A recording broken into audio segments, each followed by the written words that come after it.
Do the Dallas Mavericks still need a third ball handler, or is that player on the roster? Nico Harrison talked to us about it at Media Day. We'll also hear from Jayden Hardy, who could rise the ranks to become that third ball handler.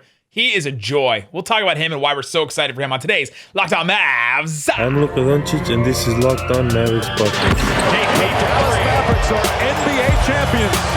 Bang! Bang! It's good! And the Mavericks have won the game! If you don't believe, you shouldn't be here.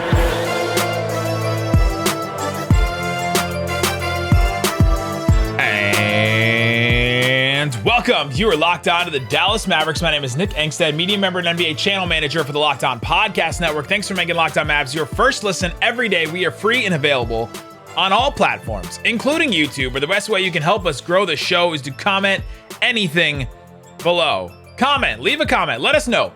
Who ends up being the third ball handler? Is it Jaden Hardy, Frank Ntillikina? Is it Josh Green, Theo Pinson? Or is Maxi Kleba? Or is it player not on the roster, A, B, C, whoever you think it is? Name some names. Let us know. Who ends up being the Mavs third ball handler? Because right now, there's only two solid ones. But joining me to talk about it, as always, my co-host, writer, and contributor at Mavs.com, the ball handling honey, the one more thinking. What you got for me, Isaac Harris? I don't have anything for you today. I'm speechless. Loss of words. I have nothing. I'm a loss of words because two sick toddlers just knocked Isaac out today. Honestly, yes. We got on Zoom and Nick's like, "Are you okay?" And I was like, "You know what? My whole house is sick right now, and my kids have been throwing up all day." And I'm like trying to avoid. You gotta this parent game is like, all right, I got work. Gotta support the fam. Yeah, gotta bring the bacon. Gotta try not to get sick, but I gotta be there for my kids too. And it just sucks seeing a toddler throw up, man. There's just nothing you can do about it. Yeah, your toddler throws up and then looks at you and says, "Explain yourself." Sorry. I love how and then you're like, "Why are you throwing up so much?" And they're like, the wine. I'm laughing in this is why you got I'm laughing in not having kids. That's how I'm laughing. We need new sound bites. I know. I don't feel like we got as many in media day as I wanted to. I'm waiting for some. Let us know in the comment section if you think there's one that's worthy, a soundbite that's worthy of the soundboard. But we want to talk about the Mavs' third ball handler because that seems to be, at least from what I've read, seen, heard, talked about with people, the one concern people have about this roster, positional wise, that at least is not filled. Right? We kind of have answers for some of the other ones. We have answers to, all right, who's going to replace the scoring of Jalen Brunson? Well, Tim Hardaway comes back. Christian Wood is added to the team. That adds some scoring. The Mavericks fix the front court. They add JaVale McGee, who you think is super underrated going into this season. Yeah. You talked about that a lot. Christian Wood obviously adds that front court. And all of a sudden, the Dwight Powell situation problem and Davis Bertans playing minutes in the playoffs, that goes down significantly. And then there's they have the wings. They have Luka, obviously, that answers every single question and it covers a bunch of holes. But then who the third ball handler is? Who is the other player that, that creates his own shot, that is able to move the ball around, that's able to create a shot when no one else can? That's been a big question. And part of the reason why I think it's been a big conversation is that they had options with Dragic at one point. Maybe Kemba becomes an option. There's been some other options throughout the offseason. Dennis Schroeder was an option that the Mavericks kind of toyed with and looked at. But are we making this too big of a deal? Is this too big of an issue that people are making it? Because it does seem like it's the one gripe that people have with the roster. But it still is like a backup ball handler. I don't think people are making too big of a deal about it because I think it is an important thing. When you look at if you go back to this podcast, people have been listening for a while. Before the KP trade, we were talking about the need for another ball handler and another creator. Just a second one. Yeah. And it's like, and what happened? They make the KP trade. And day one, I'm like, I like this trade. You loved it. You thought they were better. Yeah. And I'm like, it does not, I didn't like the sentiment of our ceiling's lower now. Because I thought what Spencer brought as this third creator, this third ball handler, was going to unlock something with the team. So, naturally, now then we get to see that for the rest of the regular season. We got to see it in the playoffs, the ability to have at least one, but a lot of the times at least two of those guys on the floor at all times, and then sometimes even three of those guys on the floor at different times in the playoffs. So it just changed so much, and it lightened the load a little bit more on Luka to where he could play a little bit more off the ball. So I think it is a big deal. It's been a big deal ever since Brunson was going to the Knicks. I'm like, all right, they got to replace this somehow because it worked well last year. Why go away from that? What, like, all right, you're not going to have JB. So how are you going to replace that third ball handler guy, creator guy? And they haven't done that yet. Now, it's obviously been a question. Jason Kidd was asked about it. It's what a lot of people have been talking about. Nico Harrison, we asked Nico about it. Like, we're going to hear clips about that. So it's just, it's going to be a thing, especially the Dragic thing and Chicago promising him minutes and all this stuff. Like, it's been a conversation. It's going to be a conversation. And I think it's a valid conversation because Frank was fun and was a fun player to watch. And it's like, hey, I like his minutes. I like him on defense. But if Luka or Dinwiddie go down for a few games, or God forbid, 2-3 weeks, are you comfortable with Frank Ntillikina like running point? Like you don't want Dinwiddie playing 45 minutes. You don't want Luka playing. Like, are you comfortable with Josh Green or Frank Ntillikina running point for 20 minutes in a night? I saw Frank Ntillikina drain a pull-up jumper that he drove from the opposite end of the floor today in training camp. But that's just I don't think people are making too big of a deal about it. I think it's valid. It is. It's a valid issue. It is the spot that matters. And the problem does rise when one of those two guys is out, and they probably will be. Like, these are not players that have been Ironmen like 82 games a year in their career. Dinwiddie, mostly because just two ACL injuries. Luka misses about 15 games a year basically for various different things because his the load that he carries is so much for this team, and the way that he plays is pretty reckless. And then it's who handles the load when those guys can't play. When those guys can play, I don't think this is as big of a problem. You're not going to be able to. They weren't going to be able to replace the level that Jalen Brunson could bring. Right, but they at least have Dinwiddie as a fallback option, and so that's good. They at least have another guy like that. 2 years ago, or at least before last season, we were calling for one more ball handler, right? Like just one more, and we still saw them almost beat the Clippers 2 years in a row in the playoffs. Still have good regular seasons, even with the roster problems. They have more of an identity now, different coaching staff, and all that. So this team can still be successful if they don't have that extra ball handler. What happens is it does lower the ceiling a little bit if you don't have somebody on that level of Jalen Brunson. They're not going to answer it with the players on the roster, but they're going to try to, because we talked to Nico Harrison at Media Day, and this is what he said about a third ball handler and who's going to be that other creator besides Luka and Dinwiddie on the roster. I know you're probably getting asked about this a lot, but you lose JB, you naturally lose a third ball handler on the team. How are you answering that question when somebody says, "Hey, you have Luka, you have Dinwiddie, who's gonna create or handle the ball whenever one of them's not on the floor or in the second unit?" People forget about Frank. Frank played big minutes. Do we forget about Frank? He's probably meaning national people, because not a lot of national people are talking about Frank. But no, we don't forget about Frank. No, we don't. Frank played big minutes in the playoffs, and he's a ball handler. Jayden, who's young, like how quick can he progress to get on the floor and help us? We have Tyler Dorsey, who most people didn't know about until this summer. So, I'm optimistic of the team we have, and then, we have an open roster spot. So it's interesting when he mentions Frank. Like, you forget about Frank. Do we forget about Frank? I don't think so. I don't think he's that guy. I think this is now year 5, 6 for him in the NBA. I think we know it. I think we know at this point what he's going to be as a ball handler, as a creator. He can do it a little bit. I'm okay with him being like the fourth ball handler on the team, where every once in a while he goes out there with another guy that can create and secondary creates. But he's not the guy I'm wanting to bring up the ball, to initiate offense, to to drive and kick, like that kind of stuff. And that's what this offense sort of asks for. But coming up, let's talk about some of these other guys that he talked about. He mentioned Tyler Dorsey, but he also mentioned Jayden Hardy. And that's a guy that we're super excited for, But how high are we on him going into this specific year? How fast can he, like Nico said, go from rookie to contributing with the Mavericks? We'll talk about that here from Jason Kidd and Jayden Hardy and more coming up. But before we do, let me tell you about BetOnline. It's the best place to check out the odds and lines inside and outside of sports. You can see all the odds right now. We talked about some NBA odds yesterday. There's a bunch of football odds all the time. They have props. They have tons of props all the time. Who are the Dallas Cowboys playing this year or this week? They're playing the Commanders. First half margin of victory. Dallas by 1 to 6 points is plus 350. You can bet on that. You can bet on the exact touchdowns that the Dallas Cowboys will score. Plus 225 is 2 touchdowns. They'll only score 2 touchdowns. Ooh, how the mighty Dallas Cowboys have fallen. That's the number one. They don't believe in rush. 6 or more is plus 1,400. That's the highest odds there. So you can check that one out. Margin. I would rush to place that bet. Team to commit the first penalty.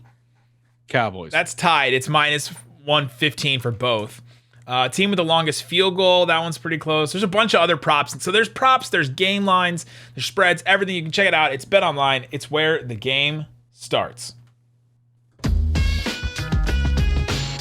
right, Isaac Harris, we're continuing our talk about the Mavericks' third ball handler because it is the one real hole in the roster that we saw last season in the playoffs really work with Jalen Brunson, with Dinwiddie, and obviously with Luka. Those three guys really shorted up to where the Mavs have a bunch of finishers and they can just finish. And then they have 3 guys that can create. And when you have that, it creates a really good offense for the Mavericks.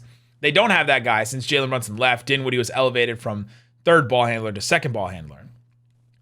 Jason Kidd and Nico Harrison, according to that clip we played in the first segment, think that the answer is on the roster, or at least are telling us that they think that player is on the roster. Well, Nico even said open roster spot. So it's Frank. It's but he also mentioned Tyler Dorsey. What do we think about Tyler Dorsey on a 2-way contract coming back to the NBA this year? We saw him play pretty well in Greece. What do we think about his prospects as potentially, third ball handler, another guard that can create? No. I mean, it's just like it's not a knock on him. It's just he's a 2-way guy. So it's like they only get so many days in the league, and like whatever we get from Tyler Dorsey is like icing on the cake. I think he's a good player. He's probably deserving more than a 2-way guy.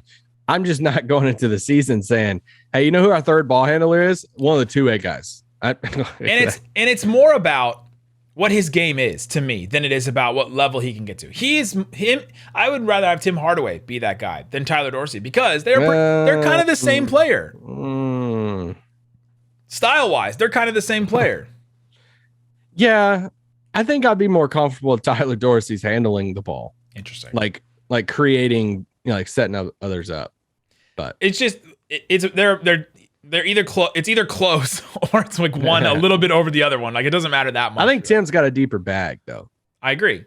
And so then you're just talking about that's not their game. Tim's game is spot up shooting. It's coming around curls. It's spotting up. It's maybe creating for himself a little bit here and there, but it's mostly off of screens and jump shooting. It's a lot of jump shooting, and that's not necessarily creating your own shot, getting to the rim, finishing, the stuff that Jalen Brunson would do last year, the stuff that Dinwiddie's going to do, obviously the stuff that Luka does. He does all the stuff. But that's where I see those two guys. And that's why no one's talking about Tim Hardaway Jr. as that type of guy, as being another ball handler creator, because he's not. You kind of create and he finishes stuff off of catch and shoots, off of, curls and plays run for him.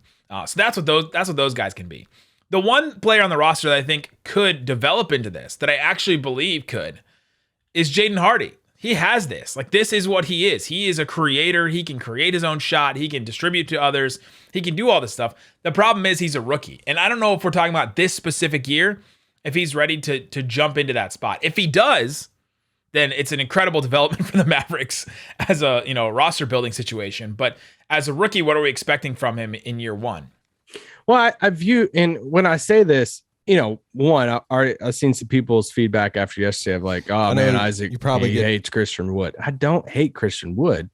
I'm just trying to manage expectations going into the season. I'm not trying to say right now, Christian Wood, second best player on the team. He's going to be an all-star this year, because I think you're just setting it up when the Mavs are not setting that up right now. And I kind of view Jayden Hardy the same way, of whatever we get is icing on the cake. Like, yeah, Yeah, best case scenario, this dude just like kills it. He's literally one of the steals of the draft. Christian Wood made that joke today after practice. He's a steal. Which, remember, they have a relationship going back to Christian Wood's UNLV days. Talked to Bob Sturm. Talked to Bob Sturm from that or about that on the pod from his interview on the radio. But I just, that's how I'm viewing Jayden Hardy's season this year. I'm not going into the season saying, hey, Jayden Hardy, second round pick, is going to be in the rookie of the year conversation. And it's not a knock to his ability, even though you're going to hear in the third segment how he feels about himself as far as the draft class, because he was one of the top ranked recruits in his whole entire class right before his 1 year at the G League Ignite team. So I'm managing the expectations going into this year. I think he's going to be fun. I think he's going to be a fun player to watch in fourth quarter blowout theater and see it. And I think he's going to be fun in the preseason, kind of like the summer league a little bit, but it's going to take some time. There's going to be growing pains. And just like Jason Kidd made a joke today after practice, I think that is that right? Is that the word?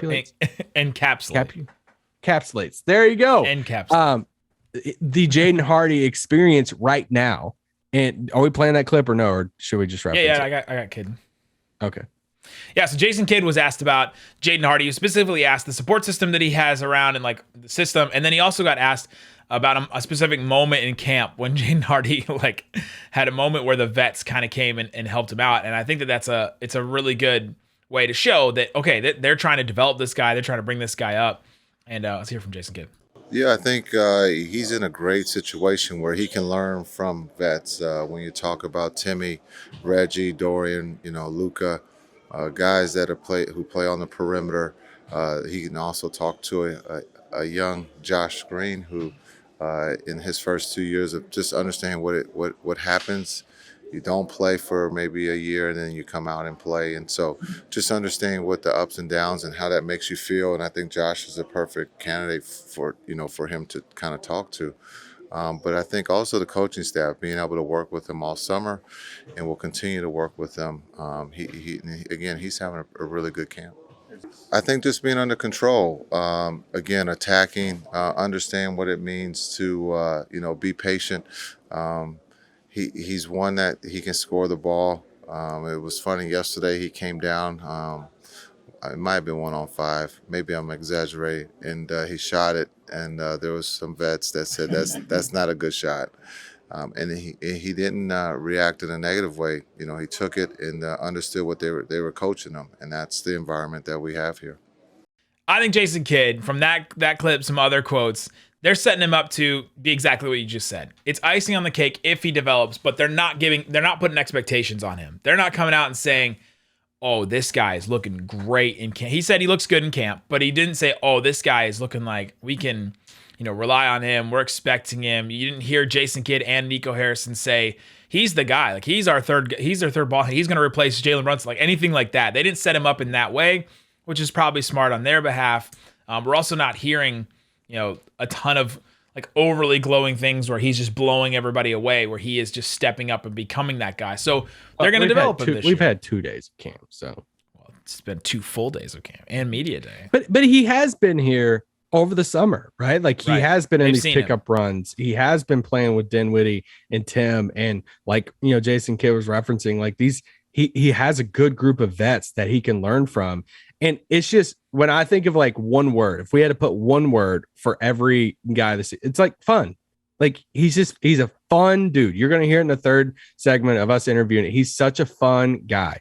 And you can watch all the interviews that we're pulling from is on Mavs YouTube page. Yeah. That from post practice, all that stuff. So you can like see even more of Jayden Hardy and just how fun and chipper he is as a 19-year-old kid. So it's just I think that's the role he's going to have this year is the victory cigar. Let's learn from vets. Let's learn what it is to be a pro. You're a gifted, talented guy, but let's learn what being a pro is in year one. That, and I also think there's a chance he could develop into a role. I don't know if it happens by the end of this year, but it could, and I'm open to that, and I'm definitely rooting for it because the guy is just a joy to talk to and to to be around. And let's play a couple clips from practice, and we'll just react to him because I thought that his training camp interview was just really, really good. Yeah, I think he's in a great situation where he can learn. Not you. Not yet, for real. I mean, so this is he was asked about welcome to the NBA type moment. I mean, it's still surreal to me. Like, just every time I walk in here, like, I'll be like, dang, like I am in the NBA. But like, I really ain't had that moment, like, for real. Probably when I step out there on the NBA court, that's probably when it's gonna be like, yeah. He is like beaming. He's beaming, and this is the same as the interview you're going to hear in the third segment with us talking to him at Media Day. But he is like smile ear to ear, excited just to be at training camp. Yeah. It's funny because you can do the whole, like, you know how you see like presidents like before and after their term and stuff and like how they age. And so let's see what he looks like in year 4. And he's just like, yeah, I'm here. I don't know. Some guys still love it. I mean, they love certain things. It's impossible to not to like smile whenever you're talking to him because his smile is so like infectious type of smile. He's just a lot of fun. He was then asked about how he can contribute and stuff he's been working on in the offseason. Specifically contribute. Well, I feel like, I mean, with my game, I can contribute with 3-level scoring, my ability to play make, get into the paint, find my teammates, and then really just competing on the defensive end, just coming in, playing hard with a chip on my shoulder. So that's how I see I can come in and help the team. And you can kind of tell the things that they've been working on with him. Like, he brings up the defense because he knows that coaching staff has been pushing that with him, and the 3-level scoring. And who's been present at practice the past 2 days? Frank Vogel. And Jason Kidd has talked about pulling defensive stuff from Frank Vogel so many times. Nico Harrison has talked about pulling stuff from Frank Vogel. And Frank Vogel's been, freaking the past few days. So that's maybe another sign that Russell Westbrook's not going to be a Maverick. If y'all are trying to make that happen. Read any tea leaves, yeah. But no, that's a serious thing. Is like Kidd models so much. Jared Dudley, when I wrote that story for him, about him on Mavs.com, he's talking about how much they try to implement defensive stuff from Vogel. So that has been one of the top things to start training camp is defense, and that's probably Jayden Hardy's welcome to the NBA moment is working on defense. Yeah. Yeah, I was in here working with the coaches pretty much like after Summer League. I came out here and started working with the coaches, and really they just preached to me just like getting more efficient, working on my shots, like catch and shoot threes, being able to play off the catch. So when I'm out there playing with Luka and stuff like that. So really, and just working on my ball handling and then being a better defender. So, yeah, I'll probably say that. So this is a question about the difference between the G League and the NBA, and the answer's fine, but this is when Christian Wood jumps in here at the end of this answer. Biggest difference between the NBA and the G League is just probably the level of competition. I feel like the guys up here are better. And then really just, I feel like the pace is kind of much just like faster, a little bit faster. You hear him jump in there at the end. He's a steal. Just saying that. You gotta love it. And then the last one I thought was hilarious. He was asked who talks the most trash so far during camp. Gotta talks the most trash so far. I'd probably say Doe. Doe probably talked the most trash. Yeah, to me, yeah. Doe probably talked the most trash to me. Yeah. Oh, you got to imagine Dorian talking trash. The way Dorian was talking to us at Media Day.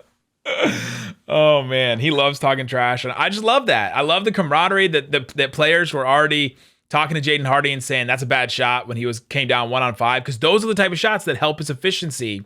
If he takes better shots, if he makes better decisions, the decisions he made in the G League when he was the guy, when he was averaging 19 points a game for the G League Ignite, those are not the shots that are going to fly in the NBA, especially on a veteran team like this. I think it's such a great environment for him. Oh, I'm so excited for Jayden Hardy. I'm excited for him. Yes. And look at the difference between, I know we're probably going to go over, but like, that's fine. Look at the difference between the situation that Dennis Smith Jr. walked into and Jayden Hardy. Yeah. Of like Dennis walking into a team that's going to suck. And you're just like given the reins and it's like, take 15 shots a game. Yeah. Go do all your stuff and everything. Jayden Hardy's going to walk in probably just as talented as Dennis. And say, hey, this is what winning basketball looks like. We're going to be a playoff team. You're not going to get 16 shots a game. and learn how to play within a system, learn how to play defense and actually on a big stage. Here, like watch somebody like a Luka Doncic, learn how to play off the ball, like stuff like that. This is where fit matters so much in the NBA. And I think we're going to look back on Jayden Hardy's career years from now and say, man, like, yeah, he didn't get the full reins when he walked in, but those first year or so in his career playing on that playoff team in Dallas and learning what it means to be a pro helped shape the rest of his career. Jordan Poole, CJ McCollum, like these are all guys in the NBA that came up this same kind of way, either in the G League or in, spots where they were playing behind a superstar. And then all of a sudden they were ready a year or 2 years or 3 years into their career. And then they got this huge, big opportunity, took advantage of it fully. And then became Jordan Poole's still my guy of like, for Jayden Hardy's like career path, what Jordan Poole brings to Golden State, is that something? Are we looking at Jayden Hardy the same way 2 to 3 years from now, saying, "Oh, that's our Jordan Poole coming off the bench" and all that? Yeah. So let's hear from Jayden Hardy. We talked to him at Media Day. It was a great interview. I loved all of it, and we'll hear from him from Media Day coming up. Man, how's Media Day going? It's going good so far. Easy so far. Here's a mic right here. Year one. Different than G League Media Day? That's kind of similar. Yeah, G League, they made it a big deal for the Ignite team. So we was doing a bunch of stuff. That's cool. A bunch of stuff from the Jumbotron and stuff like that. So, yeah. Okay. All right, so what is this year? What's a successful season for this year? A successful season for this year, I would say a winning season. It starts with us getting wins, so yeah. Yeah. All right. I'll start there. What was your reaction when you saw Mavs Suns Game 7 last year? Were you watching it? What was your reaction when you saw the final score when it was the Mavs beating by that much? Yeah, I was watching that game. Man, my reaction was, nobody really expected that, and it's just is like the chemistry that they had. It looked like they were having a lot of fun out there. So, it was not as crazy that I'm here. So. Yeah. We had Nico in here a little bit ago, and we were talking to him about that backup ball handler role on the team. And he threw out Frank. He also threw out your name. How do you see your role going into this season? Really just coming in. I'm just doing what the coaches asked me, and I feel like I'm capable of whatever they want me to do. I'm capable of. And I'm very confident in myself and my abilities, and I feel like the guys see that on the team, and they see that I'm confident, and they see that I'm a hard worker. Like I'm in there putting long hours in the gym, staying there late night. So yeah. Spencer Dinwiddie said you were running the table the other day. Oh yeah, I was. Yeah, me and him, we was on the same team. Me, him, Tim, we was in there running. Who was on the other team? All the other players. Yeah. Who's the other guys on your team? You, Tim. It was me, Tim, Spencer, JaVale, and one day we had a coach on our team. Okay. And it was like the other guys on our other team. Good squad. Yeah, we had a good squad. We ran. The Mavs coaches can all play. Chrissy Tolliver, Dudley. Yeah, that's true. Dud likes getting out there. Has Coach Kidd talked to you about your role, like from the draft till now? Have you had conversations with him about what he wants from you, what he expects from you? Yeah, we haven't told me much about my role. Really, just we got a chance to sit down, watch film on me, watch film on a bunch of different other players, and really just him just like helping me with my game, things that he know that I can do. They know I can score the ball really well, and I can play make. So just like with them knowing that, and them just helping me continue to grow as a player. So yeah. What's your earliest Mavs memory? My earliest Mavs memory? Yeah. What you mean as far as like what? Like, what's the first time you remember seeing the Mavs like on your TV? I'll probably say the first time is probably going to a Mavs game when they played the Detroit Pistons, because I used to go to a lot of the Detroit Pistons games when I was younger. I'm from Detroit, Michigan. Who was on the Pistons back then? Back then, it was more like Chauncey Billups. Like Rip Hamilton? Tayshaun, Ben Wallace, so like all them guys. That was a good squad. Like, so yeah, going and seeing that up close, like it was surreal, and it just made me want to be out there one day. What do you think about Dirk? What I think about Dirk? Yeah. A legend, Hall of Famer. Yeah. What you mean? Dirk cold, got the one leg fade away. Like just watching that up close when I was younger, it was like, yeah, Dirk cold, playing with him on 2K. Yeah. So, yeah. Cool. It's something when you have a move after you. Yeah. Like you come up with a move in basketball. Yeah, that's legendary, man. Yeah. You've said that the biggest improvement you want to make in your game is efficiency. Mm-hmm. How do you get better at that? What have you been working on this summer to get better? Really, I just been here working with the coaches. So just being in the gym with them helping me, just getting a bunch of reps, like I said, just a lot of reps, and then just having confidence when I'm out there, having that confidence when I'm out there. So you enter the draft. Even before that, you're one of the top prospects in the whole country. You spend a year in the G League. Draft happens. You fall to the second round. What was your thoughts on draft night? And is there any bit of that you're like, I'm going to hold that with me? That's for sure going to stick with me forever.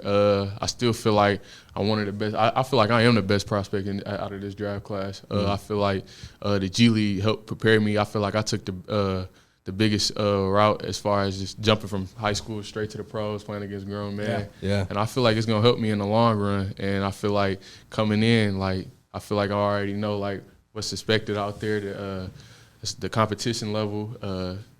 And it's people are stronger, faster. So just being able to adjust to that early. And now that I'm adjusted to it, I feel like it's going to help me. It helped me, so yeah. Where do you think you were going to get drafted? On draft night, you're like, do you have a range of options? When it comes to the draft, you never really know. Yeah. So it's just until you hear your name called. So I really didn't know. All right, we're going to do some fun ones real quick. All right. We've asked everybody to draw Luka's logo. I haven't seen his logo yet, so I don't. You can take a shot at it. All right. You can't do worse than Theo's. And Theo's played with him, so by far the worst. it has 2 7s in it. I'll give you that hint.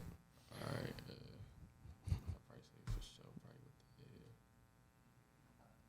The suspense is great. Okay. See, You're wearing his shoes. You could probably show it. You're already doing better than Theo. Yeah, Theo's was like. I feel like. Oh, here we go. There you go. With Jayden Hardy. an LD with the 7. Luka's logo. Love it. All right.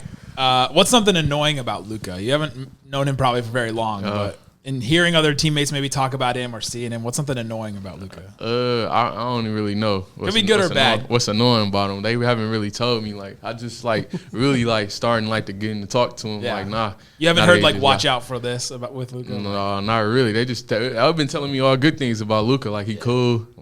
Wait till he get here. You gonna see. He cool. So that's all they've been really telling me. If you could watch a reality show about any of your teammates' lives, which teammate would you pick? You got to watch it every week, every Tuesday night. I'll probably watch Theo or Spencer. Okay. Them two are they at it all the time. They got history back to the Nets. That's true. Yeah, they do.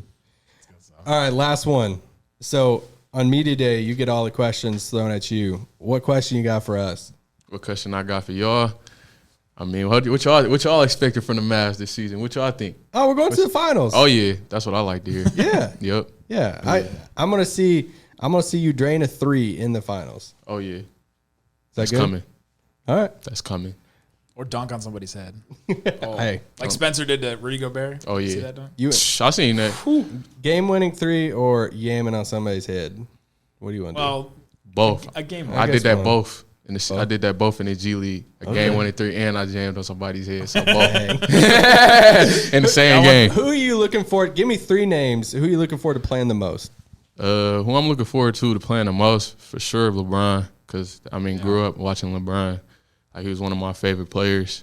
KD, Ja Morant, because me and Ja, I've been knowing Ja way before he blew up. So just having that connection with him, just seeing him at camps when he was in college, and then just to now where he is now. So for sure, Ja. That's cool. All right. Good stuff, man. Appreciate it, bro. Yep, no problem. Thank you. Yeah, for sure. Good meeting you. Good to meet you. We'll see you around.